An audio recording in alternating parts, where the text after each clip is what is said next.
Hello, it's me again, Eric P. Today I'm going to do one of my letters.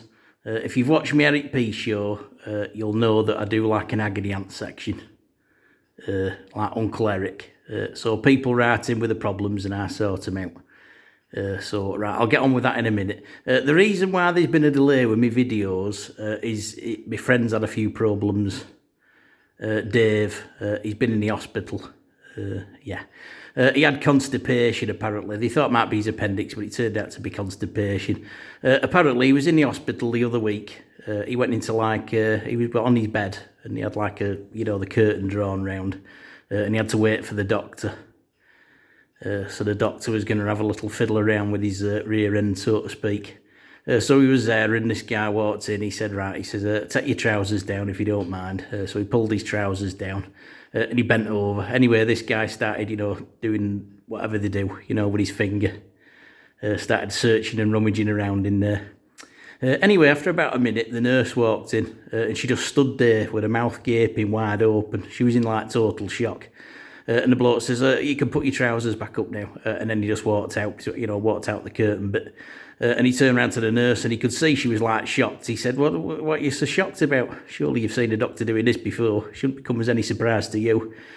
She said, well, yeah, I have seen the doctor doing it before, but I've never seen one of the visitors do it. That guy was just dropping off some grapes. He's not a doctor.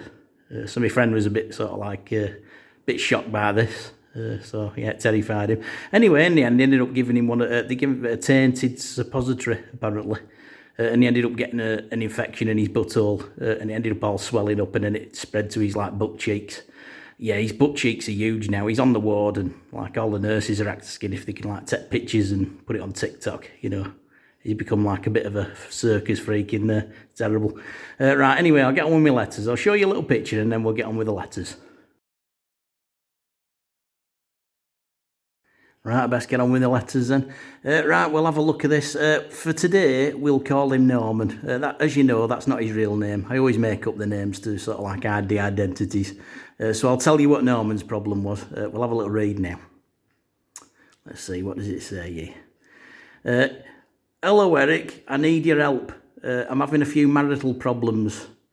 Right, well, that's what I'm here for. You just tell me what the problem is. I'll sort it out. Right, here we go. The other week I was talking to my wife and she said, I'm sick of this. We need to liven up our marriage. She said, I want to do a bit of role play.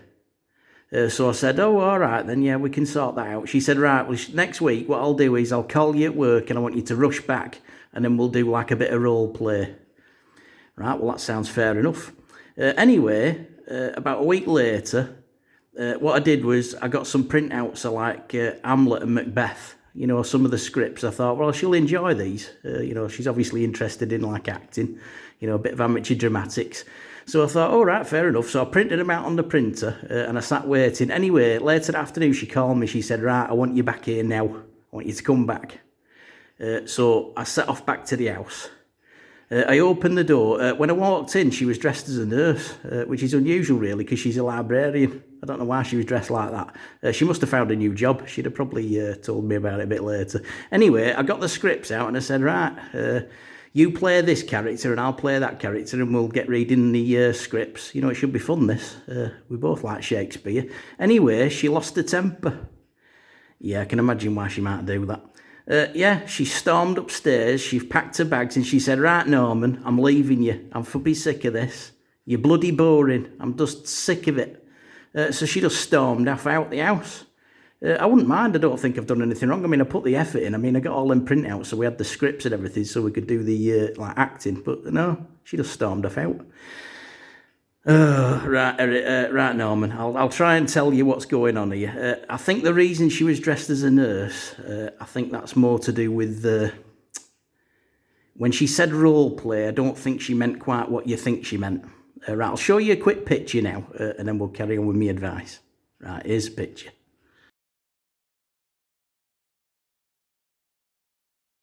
I thought I'd add the picture there because I like adding those pictures now. It's become my little thing.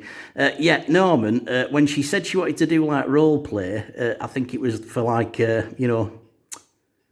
sexual reasons. I think she was trying to spice up your sex life. When she was dressed as a nurse, it was to try and, you know, turn you on, so to speak. She was hoping you were going to dress as, I don't know, a policeman or something like that, you know, put a uniform on and put the effort in. When you started taking those scripts out, I think she got a little annoyed. So if you just phone her and explain where the misunderstandings happened, she might be all right with you. So I hope this helps you out, Norman. But yeah, I don't think you quite got the point there. Right, I shall see you later. I hope I've helped you with this, Norman. You just get yourself a police uniform or dress like a cyclist on the Tour de France, something like that. Call her back to the house and it should sort the problem out. Right, see you later. Thanks everybody for watching. Don't forget to subscribe and press the like button and leave a comment if you can. Right, I shall see you later. Bye. Right, I'm going now. See you later.